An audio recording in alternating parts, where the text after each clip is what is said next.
Cette organisation moribonde, scrofuleuse, bubonique, cette organisation d'individus macrocéphaliques, vampiriques, d'individus lobotomisés, d'individus sans colonne vertébrale, cette organisation reptilienne appelée la CEDEAO, une organisation d'Africains d'apparence qui sont en réalité des ennemis déguisés du peuple africain.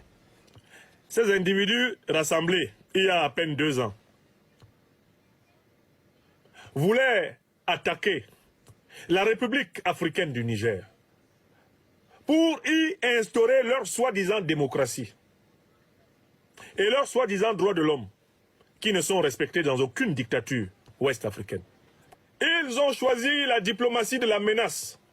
Ils ont menacé le Mali. Ils ont menacé le Niger. Ils ont menacé le Burkina. Ça n'a pas marché. Au contraire, les Africains, en raison de ces menaces de la CEDEAO, contre le Mali, le Burkina et le Niger, aiment encore plus l'AES.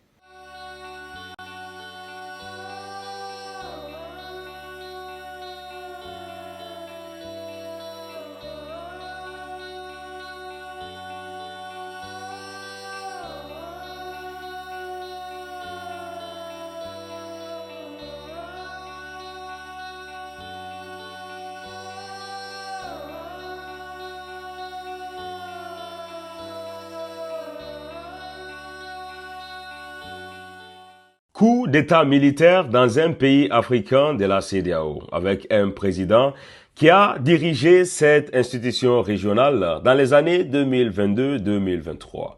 Je veux parler de M. Oumarou Embalo Sissoko, président actuel de la Guinée-Bissau. Ce président, même quand il était en exercice de la CEDEAO, a voulu sanctionner ces pays africains de la sous-région qui avaient fait un coup d'état militaire ou bien qui étaient en train de faire une transition militaire. Par exemple, le Mali, la Guinée et le Niger, où ils étaient en train d'envisager des troupes anti-push pour mettre fin ou bien pour rétablir les présidents qui ont été évincés.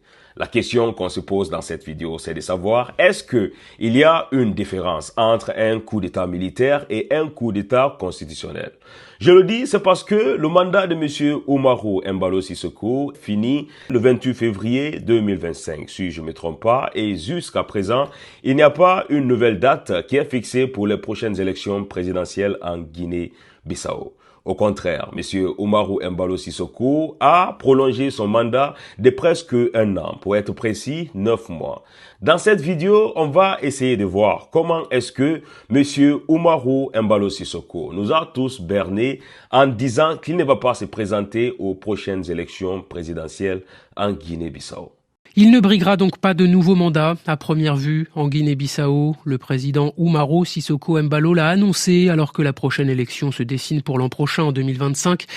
Lui qui a été élu en 2020, il ne ferait ainsi qu'un seul mandat.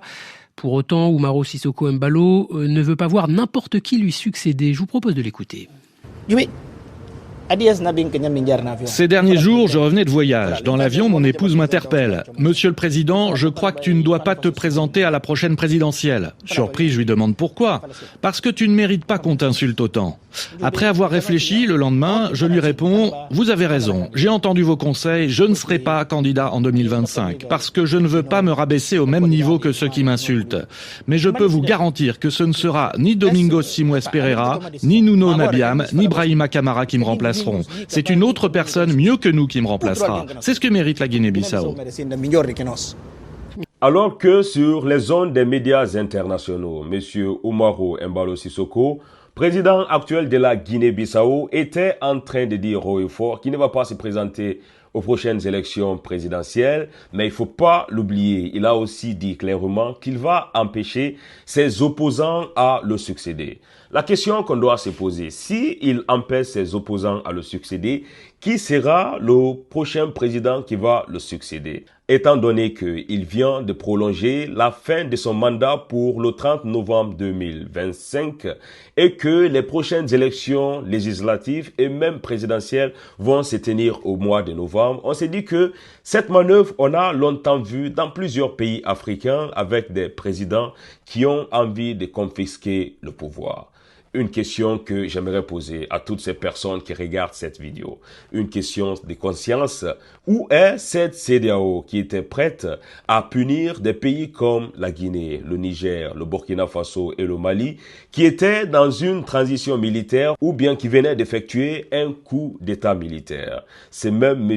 Umaru Embalo Sissoko était président de cette CEDEAO. Il a même envisagé une force militaire anti-push pour rétablir les présidents qui ont été évincés. Cette CEDEAO reste muette sur ce qui se passe actuellement en Guinée-Bissau, raison pour laquelle les 3 pays de l'AES ont dit que ça ne sert à rien de rester dans cette CEDEAO. Parce que la CEDEAO ne s'attaque pas aux vrais problèmes de notre communauté. Mais au contraire, elle est là pour protéger les intérêts des puissances occidentales, précisément la France. Et ça, c'est l'une des preuves. Ça ne fait que renforcer les différentes positions des pays de l'AES. Où est cette force anti-push dont on voulait envoyer dans des pays qui sont en train de faire des coups d'État? En réalité, la soi-disant force anti-push d'Embalo n'était rien d'autre que une organisation imaginaire à géométrie variable chargée de combattre les coups d'État révolutionnaires et populaires, comme celui du Mali.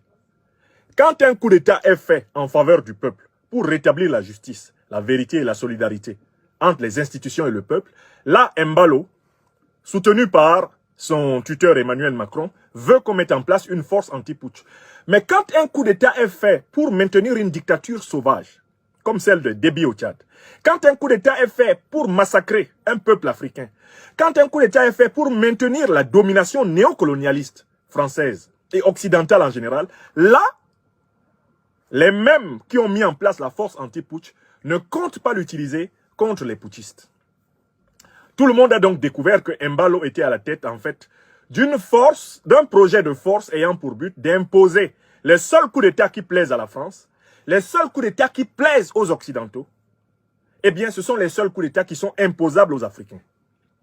Quant aux coups d'État qui plaisent aux peuples africains, comme le coup d'État d'Assimi Goïta et de ses compagnons au Mali, comme le coup d'État de Sankara en 83, comme le coup d'État de Jerry John Rawlings dans les mêmes années au Ghana, ces coups d'État-là, Embalo et ses maîtres occidentaux, et ici en particulier français, ne les aiment pas. Donc voilà le premier argument d'Embalo qui est réduit en confetti.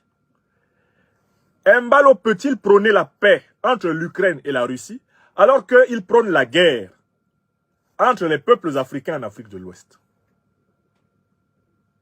Alors qu'il s'associe avec quelqu'un qui a soutenu le coup d'État sanglant d'Idriss de Mahamat Kaka Déby, qui a soutenu les coups d'État constitutionnels d'Alassane Ouattara, coup d'État constitutionnel au Togo, de Faure Gnassingbé, coup d'État constitutionnel, eh bien, au Niger, de Mohamedou Bazoum, coup d'État constitutionnel de Paul Biya au Cameroun, coup d'État constitutionnel de Sassou au Congo, coup d'État constitutionnel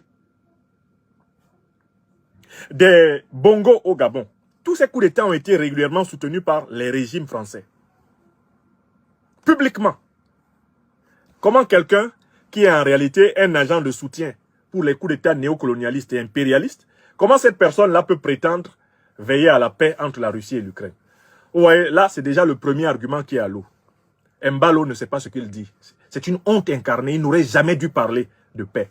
Puisque, en Afrique de l'Ouest, il préconise la guerre. La force anti-putsch. Ce qui se passe actuellement en Guinée-Bissau avec M. Umaru Embalo Sissoko, c'est bien sûr un coup d'État. Il ne s'agit pas d'être militaire et de prendre les armes pour évincer quelqu'un qui est démocratiquement élu, mais si quelqu'un qui est élu par les élections présidentielles reste au pouvoir de force d'une manière ou d'une autre en falsifiant les textes de l'État, ça aussi c'est bien sûr un coup d'État. Et quand on voit dans la plupart des pays africains, c'est ces genres de coups d'État qui sont réellement nombreux.